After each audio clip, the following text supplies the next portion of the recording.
The one thing that I love that she's bringing to her sport, more people want to watch. Log your vote today. Who would your rookie of the year be in the WNBA? I mean, it is a thin line. It's really tight. 31 points, 12 assists, 4 rebounds, 1 game-changing performance. Caitlin Clark just lit up the court and possibly sealed her fate as Rookie of the Year. But wait, Angel Reese fans might have something to say about that. We're diving into the numbers and the noise to see who really deserves the crown. Just when you thought it was all about points and rebounds, a football legend steps into the basketball arena. What does RG3 see that others are missing? His perspective might change the game entirely. Robert Griffin, the third former NFL quarterback, just dropped a truth bomb on the WNBA Rookie of the Year debate. And let me tell you, it's not what anyone expected. RG3 didn't mince words when he declared that Caitlin Clark has earned the Roy Award after her standout performance against Angel Reese. But here's where it gets interesting.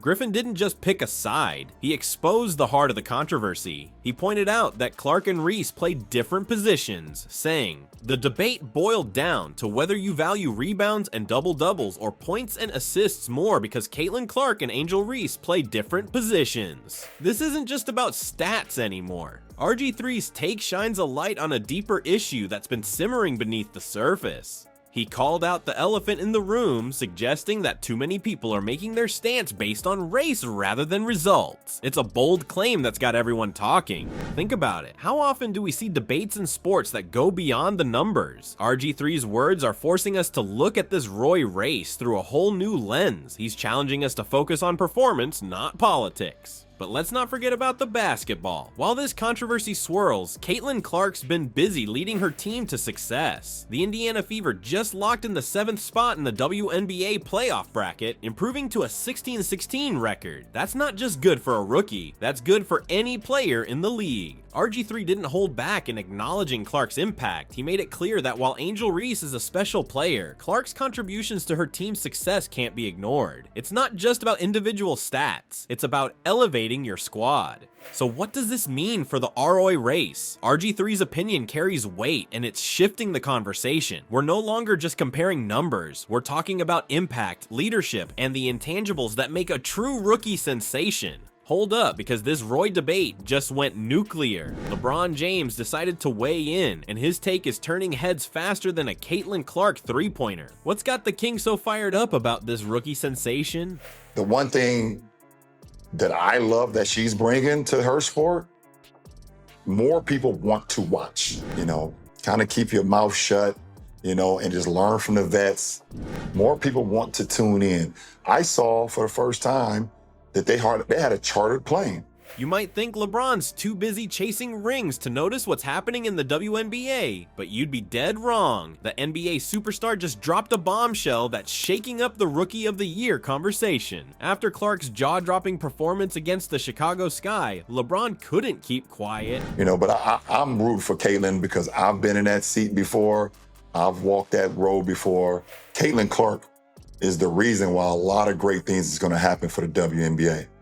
But for her individually, Caitlin Clark! Hi haters, James roared on social media. That's not just a casual shout out, folks. That's the king of basketball putting his crown on the line for Clark. But why? What's LeBron seeing that's got him so hyped? Let's break it down. Clark didn't just play well, she dismantled the Sky's defense. We're talking 5 3-pointers, leading her team to a 27-point advantage at one point. LeBron's not just impressed, he's in awe. And when LeBron James is in awe, the whole basketball world stops to take notice.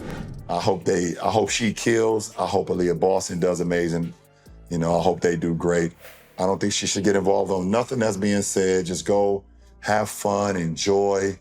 But here's where it gets real. LeBron didn't stop at praising Clark's game. He shared a post from the NBA highlighting her masterful performance. That's not just support, that's a coronation. LeBron's stamp of approval carries weight, and it's tipping the scales in this ROI debate. Think about it. When one of the greatest players in NBA history speaks up about a WNBA rookie, it's more than just noise. It's a signal to fans, analysts, and maybe even award voters that Clark's not just good for a rookie, she's changing the game. But LeBron's support isn't just about one stellar performance. Clark's been rewriting the record books all season. She's now got the most 20-point, 10-rebound games in a single season. And if that's not enough, she's tied the record for most double-doubles by a guard in one campaign. 11 double-doubles, people. That's not rookie numbers, that's MVP territory. So what does all this mean for the Roy race? LeBron's voice is like a megaphone in the basketball world. His support doesn't just validate Clark's skills, it amplifies them. Suddenly, everyone's taking a second look at her stats, her impact, her potential. But let's not forget, this isn't just about numbers. LeBron's words carry a message beyond the box score. By calling out the haters, he's acknowledging the controversy, the doubters, the naysayers who've been trying to downplay Clark's achievements. He's saying, I see you and you're wrong. But this isn't just a debate anymore, as it's a movement. LeBron's support is like lighter fluid on an already blazing fire. It's forcing everyone to reevaluate not just Clark's season, but how we judge rookie performances in general.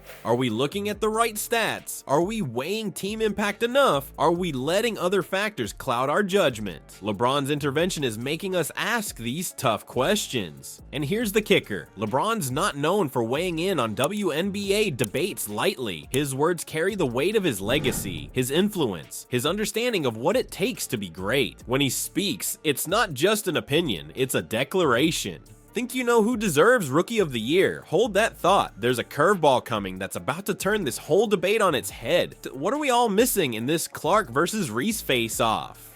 I would have to give the nod with her efficiency rating and also the plus minus. Log your vote today. Who would your Rookie of the Year be in the WNBA? I mean, it is a thin line. It's really tight. This isn't just about who gets a trophy anymore. The Clark-Reese-Roy debate is exposing something much bigger in the world of sports. It's forcing us to look at how we judge player performances and what really matters when it comes to rookie success. Robert Griffin III hit the nail on the head when he said, too many people are making their public stance on who they think is the WNBA Rookie of the Year based on race and not the results. That's a bold statement that's got everyone talking, but why is this happening? What's making us lose sight of what really matters on the court? Let's break it down. Caitlin Clark and Angel Reese are both incredible players, but they bring totally different things to the table. Clark's a scoring machine, dropping points and dishing out assists like it's nobody's business. Reese, on the other hand, is a double-double queen, dominating the paint and grabbing rebounds left and right. So how do we compare apples to oranges? That's the million-dollar question. When we're talking about Rookie of the Year, what exactly are we measuring? Points, rebounds, team impact? It's not as simple as just looking at the numbers. This debate is forcing us to think hard about what deserving really means in sports. Is it all about individual stats? Or should we be looking at how these rookies are changing their teams? Maybe it's a mix of both, but one thing's for sure, we need to be careful about letting other factors cloud our judgment. Here's where it gets tricky. Clark and Reese play different positions. They have different roles on their teams. So when we're comparing them, are we really being fair? It's like trying to decide if a quarterback is better than a wide receiver in football. They're both crucial, but in totally different ways. This whole situation is shining a light on something bigger than just the WNBA.